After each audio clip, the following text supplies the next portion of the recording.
Hello, everybody, and welcome to another episode of PT Educators Professors of Profit Vlogcast. I'm your host, Dr. F. Scott Field, and we're bringing to you another episode on side hustles that you can use to pay off your student loans quicker. Last week, we had on Christine Calderon. This week, we have her boyfriend, Nate Navas. Nate, tell us a little bit about your area of expertise and areas of specialty and what you're doing as a side hustle these days.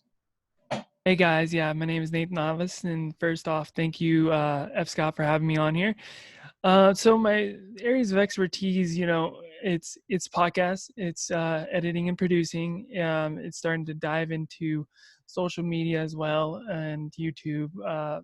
Ever since working with you and the Fantasy Doctors podcast.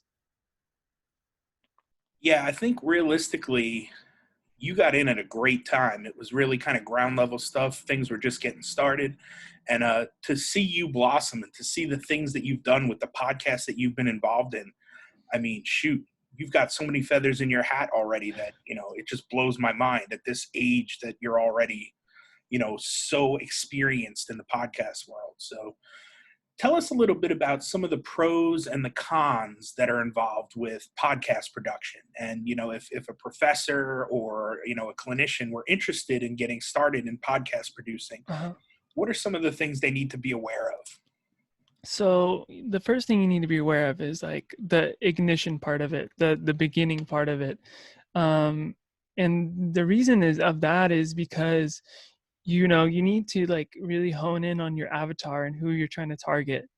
That's the biggest thing. That's the number one thing, because if you don't know who you're going to target and you're just blanket audience, then there's no one you're really speaking to. And if you're not speaking to anyone, then it's harder to create episodes, and then later down the line, say even a month after having the podcast, you might quit. Yeah, that's huge.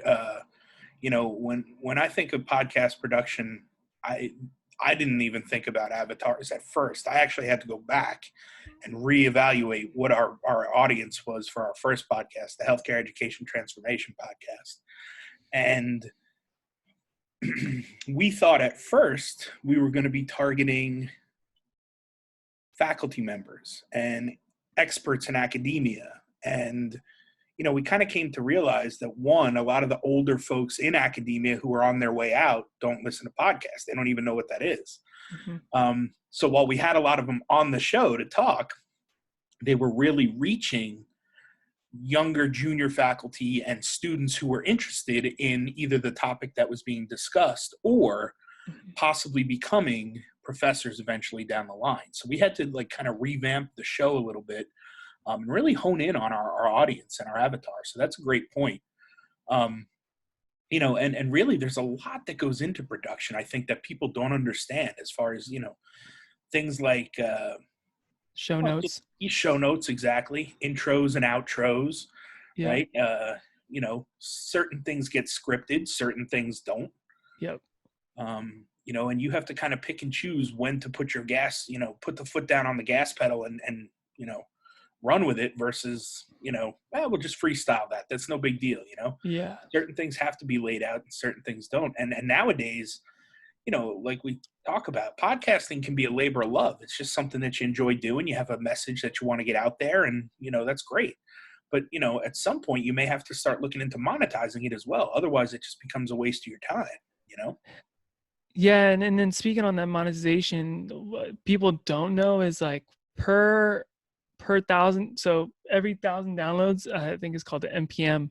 Yeah. Per 1,000 downloads is how much you charge someone that is advertising on your podcast. And then it depends, even from that point, is where you put that advertisement. Does it come in the beginning? Does it come in the middle? Does it come at the end? And then people also have a hard time with is how long do you keep that advertisement, because it's usually about $20, $60 per 1,000.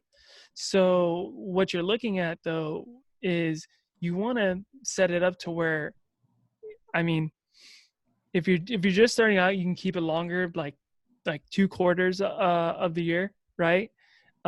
But if you're not just starting out and you're pretty far in and you're a veteran, some people, even veterans, don't even know this because they haven't read about it, right? And it's, you want to keep it like in that Q1, and then it's like, hey, someone's trying to buy out your spot. uh where we might raise up that it's almost like rent. You're raising up the rent. Well, and not only that, people get sick of hearing the same advertisement over and over and over again. So you got to up your game. You got to come up with a new advertisement every so often. You got to change it up a little bit. You may have to go to a different product or a different sponsor. And one of the things that we found helpful with the Healthcare Education Transformation podcast is an affiliate deal too. You can work affiliate deals where you have a code or whatever, and people use the code, and you get paid off each purchase that's made with the code. So, just another way to think about monetizing. Yeah, affiliates, especially Amazon affiliates is really big. Yeah, that's another good one too. I mean, there's just so much potential with podcasts these days, which is why I love, having you and Christine on, because they're side hustles that lead to side hustles that lead to side hustles. It keeps building, and the more experience Yeah. you get, the more you learn about it, the more you really do a deep dive. You can do a lot of things with it, a lot of great things, and really turn it into a business and a full-time business if you wanted to. Yeah, and I mean, I've even had that debate, like where it could lead to that, but um, I'm still, gung ho about being a PT, and so it's really a hobby, and still is a hobby.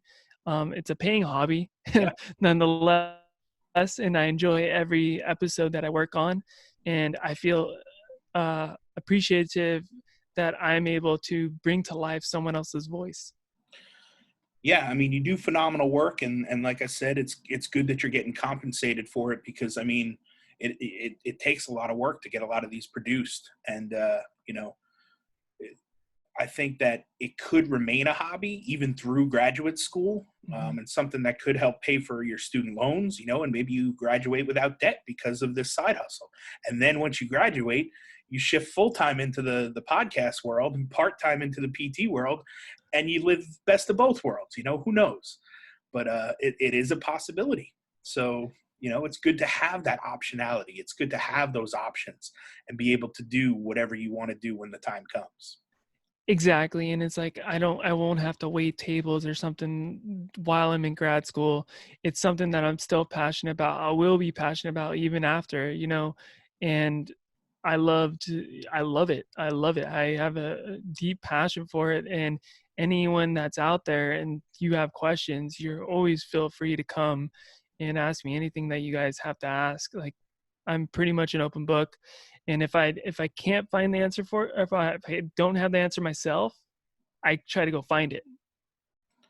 Yeah, Nate's a bloodhound when it comes to getting stuff done. He'll figure out a way. There's no doubt. Well, Nate, tell us a little bit about an expert trick or secret or hack that you've learned along the way in producing podcasts for somebody who's maybe just starting out or wanting to get started in the world of podcast production. So a lot of people struggle with like guests, right? So what you do is you draw out your top, or you write down your top 5 guests, okay? And then it can be anybody. It can be like Barack Obama. It can be like Steve Kerr, something like that. And then it's like, okay, now let me find the web to get to him. And then that's how you formulate your episodes. You can be like, hey, get this guy to contact this guy, get this guy to contact this guy. And then you're building out your network while also building out your content, Yeah, you that's know? huge. That's like 7 degrees of Kevin Bacon right there, but that's exactly how you do it. I think Dana Derricks has a book out on it called the Dream 100 List, where you kind of create your list of 100 people that are going to help move your business forward or move your movement forward. And you start with the top 5, like you said, and kind of work backwards on how you can potentially get to them through people who know them, who or have taken courses from them, Yeah. or are close associates with them. And you backtrack and you find a way to reverse engineer it and get your way up there, climb the ladder, so to speak, of social networking little by little. So that's a great tip, man. That's a huge network hack there. I love it. Exactly. And then if you even get someone that you say, like, you like their product and you're like, hey, what if we advertise your product on our podcast? Boom, you got something else to go in for you too. Exactly. It's a win-win. Everybody wins. Yep. Well, Nate, thank you so much for coming on tonight and for just spreading the knowledge about podcast production for my audience. Where can people reach out to you and find you if they have follow-up questions or if they just want to know more about your business and what services you offer? So you guys can email me, nathantnavas@gmail.com. I'll be sure to answer you back. And then also on Instagram, same thing as Nathan T. Navas. And then lastly on Facebook. And I don't think there's other Nathan Novices out there, but I wouldn't be wrong. I will make sure to put those all in the show notes so people can find you easily. Nate, thank you so much for all you do, man. Keep up the great work. All right. Thank you.